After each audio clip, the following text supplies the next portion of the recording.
Mañana de la radio. Todo lo que querés escuchar. Comenzamos el día con los titulares, con la buena música, con la comunicación y todas las voces que te acompañan cada mañana. Radio Boom Show. Nuestro próximo programa.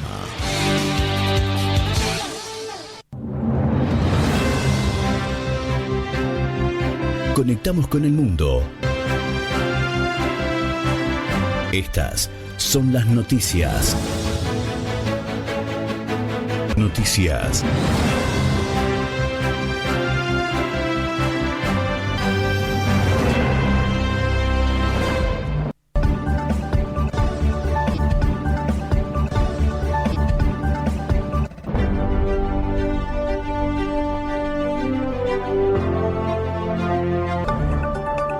El martes ya 28 de julio, 11 de la noche. Estos son los titulares.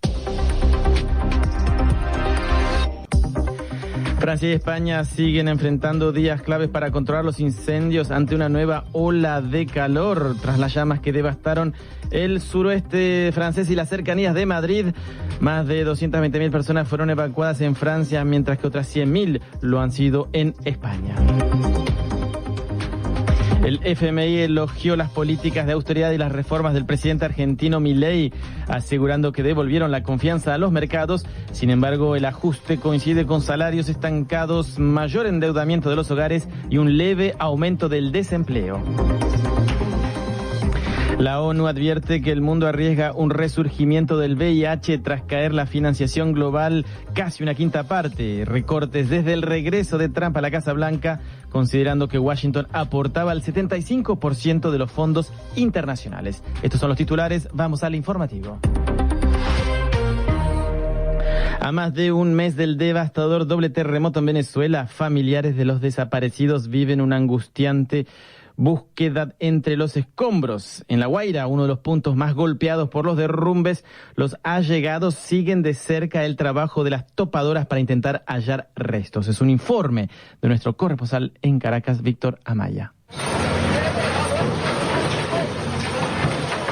En la zona más afectada por los terremotos del pasado 24 de junio en Venezuela, La Guaira, decenas de máquinas ya han comenzado a retirar escombros. Allí hay dos tipos de operaciones: el retiro de estructuras colapsadas para abrir paso a que rescatistas, principalmente civiles y voluntarios, sigan buscando los cuerpos de sus fallecidos, y el retiro de las estructuras que cayeron. Cuando las máquinas encuentran cuerpos, deben parar para que sean retirados, mientras familiares piden que se abstengan de continuar para ellos poder hallar a los suyos, como dice Gabriela Pérez o Jorman Antonio. Ahorita la gente de obras públicas están demoliendo con las máquinas, porque para ellos es más fácil demoler que ayudar, porque esa máquina lo que hace es remover los escombros y sacar a la gente por parte. Yo por lo menos no voy a permitir, cuando mi hijo tiene 1.000 kilos de escombro encima, que una máquina esa me lo demuele con el escombro, ¿no? El gobierno venezolano se niega a dar una cifra consolidada de desaparecidos, pero se calcula que son miles debajo de los escombros, pero también se han producido casos como el de Cristina Margarita Ramos, rescatada con vida el 25 de junio y trasladada a un hospital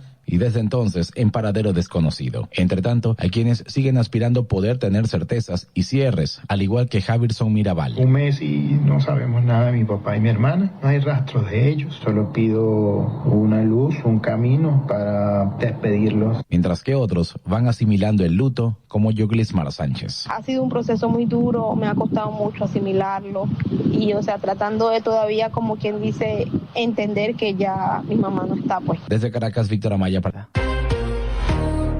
Los bomberos intentaron este lunes aprovechar el tiempo favorable para controlar los incendios forestales que amenazaban a Burdeos, el corazón vitivinícola de Francia.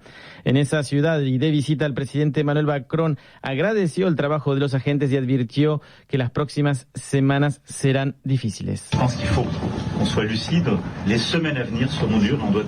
Creo que debemos ser lúcidos. Las semanas venideras serán duras y tenemos que resistir. Evidentemente la clave es la urgencia, por lo tanto resistir, hay que mantenerse unidos en este momento, esa es la prioridad, así lo decía el presidente francés Emmanuel Macron, esto cuando las llamas se encuentran a solo 15 kilómetros de las vías de acceso al área metropolitana de Burdeos. Amplía la información Ana María Ospina con testimonios recogidos en la zona por Raquel Villa Écija. En Les Quatre-Ferrets, en la zona costera al oeste de Burdeos, los bomberos siguen luchando contra las llamas, 4 días después de que se desatara el incendio, el mayor que ha vivido Francia en 50 años. Hay desplegado 1 millar de bomberos, pero no han logrado contenerlo, así que muchos agricultores de la zona han salido en su ayuda y les llevan cisternas transportadas en camiones, como explica Romain, agricultor. Queremos ser útiles. Hemos recibido llamadas del ayuntamiento para ayudar y aquí estamos. Hablamos con los bomberos que nos explican cómo hacerlo. Hacemos lo que podemos. Teo Hernández es un joven agricultor que lleva 4 días ayudando a los bomberos. ¿Cómo puede? Trabajo 2 o 3 horas por noche. Estamos aquí unidos a nuestra tierra y nuestro patrimonio, así que claro que en cuanto estamos disponibles venimos a ayudar. Es triste porque da la impresión de que esto no va a pararse. Desde que empezó el fuego el pasado miércoles han resultado heridos 84 bomberos. Más de 220,000 personas han tenido que ser evacuadas de sus casas. Aunque las llamas se encuentran a 15 kilómetros de Burdeos, una de las ciudades más grandes de Francia, el portavoz del gobierno explicó que la evacuación de la ciudad no está prevista.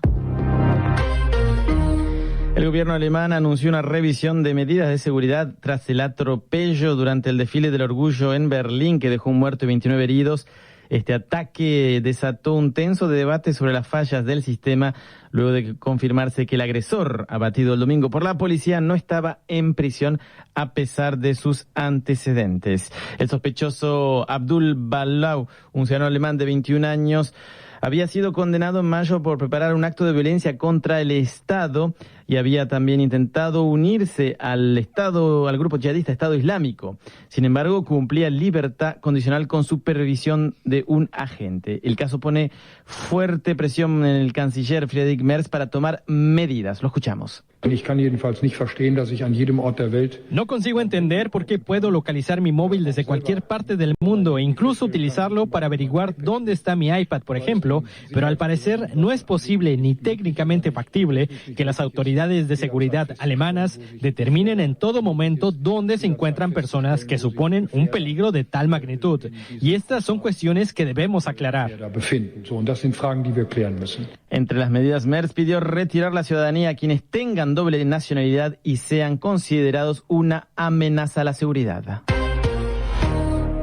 Vamos a la vecina Colombia, donde el presidente electo Abelardo de la Espriella anunció el cierre de 14 embajadas y 15 consulados y además prometió romper relaciones con Cuba y Nicaragua tras asumir el próximo 7 de agosto. Lo cuenta Yago Martín. El presidente colombiano planea reabrir la delegación colombiana en Jerusalén y ordenará suspender la instalación de una embajada en Palestina, una iniciativa del expresidente Gustavo Petro que rompió en 2024 relaciones con Israel en rechazo a la ofensiva de ese país en Gaza. Voy a ordenar que se suspenda la apertura de la embajada en Palestina, que nunca llegó a entrar en funcionamiento.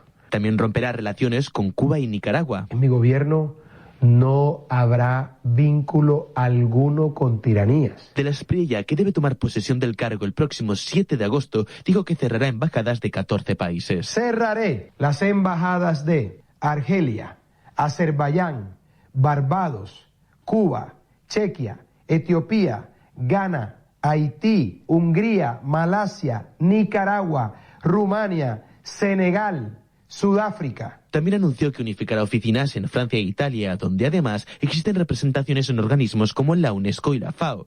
Justificó que estos cierres permitirán ahorrar y destinar ese dinero a seguridad. Muchas gracias, Yago Martín. Lo decíamos en titulares. De visita en Buenos Aires, la directora del Fondo Monetario Internacional, Kristalina Georgieva, expresó su confianza en las reformas de austeridad de Javier Milei. Argentina, principal deudor del organismo con cerca de 58.000 millones de dólares pendientes, tiene vencimientos claves el próximo año cuando se prevé que Milei busque la reelección.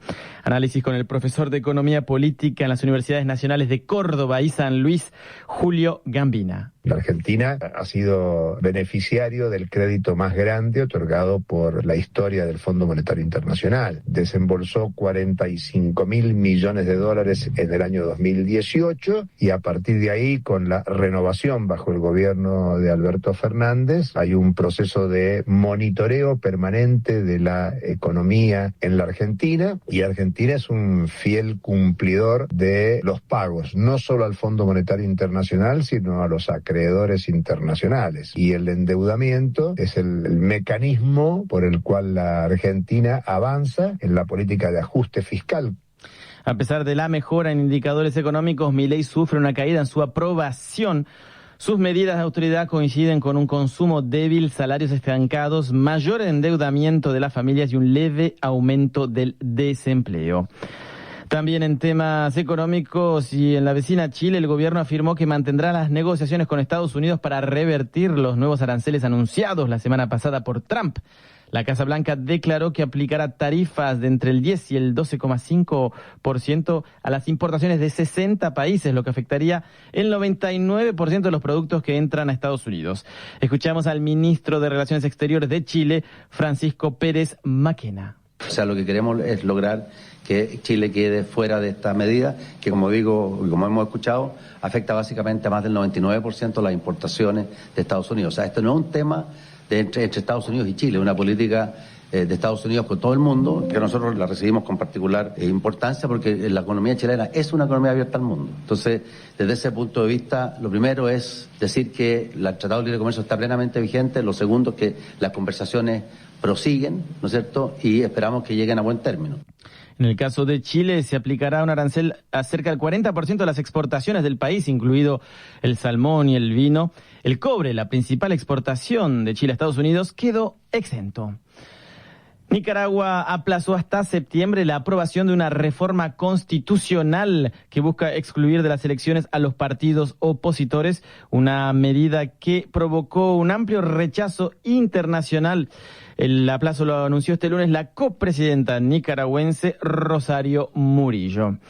Lo decíamos en titulares, Río de Janeiro acoge la mayor conferencia internacional sobre el SIDA en un contexto de alarma. Según ONU-SIDA, la lucha contra el VIH está en serio peligro tras una caída del 18% en la financiación el año pasado.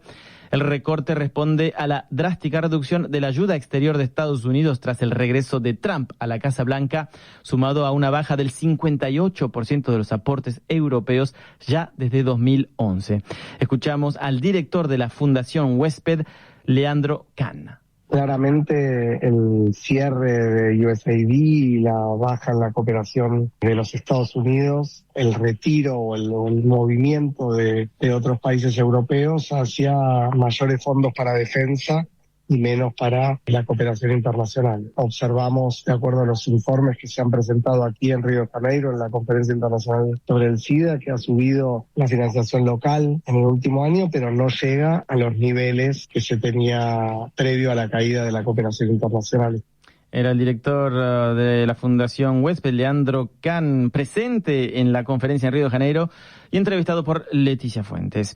El informe que fue presentado en esta conferencia reitera que el objetivo mundial de erradicar el SIDA para 2030 está en riesgo. Solo el año pasado, cerca de 1.200.000 personas contrajeron el VIH.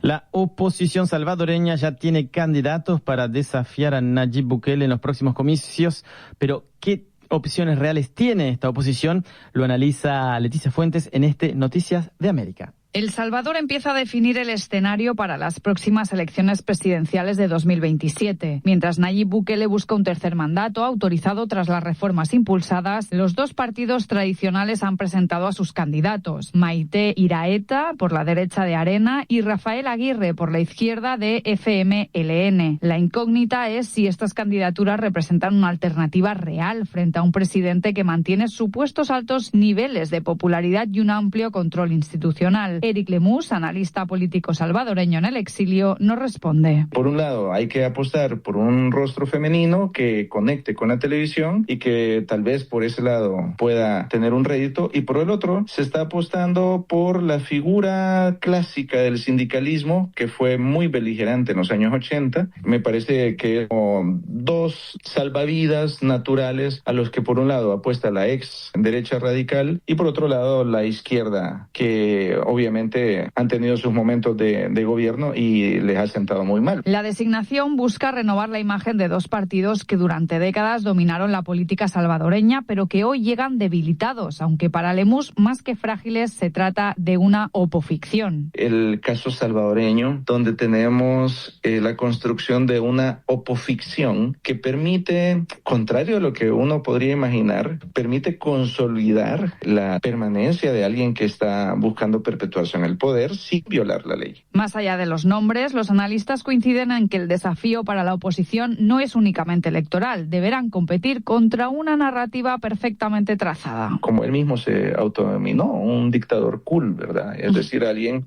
que es autoritario, pasa por encima de toda la ley, pero cumple con las formas que demanda la ley. Claro, hay que hacer notar que el Código Electoral ha sido pisoteado, que el Tribunal Supremo Electoral, que antes tenía representatividad, pues ahora está cooptado también por el Partido Nuevas Ideas y personas afines. A 7 meses de las elecciones, la oposición tiene como reto convencer a un electorado que, según las encuestas, sigue respaldando mayoritariamente el modelo de seguridad y liderazgo de Nayib Bukele.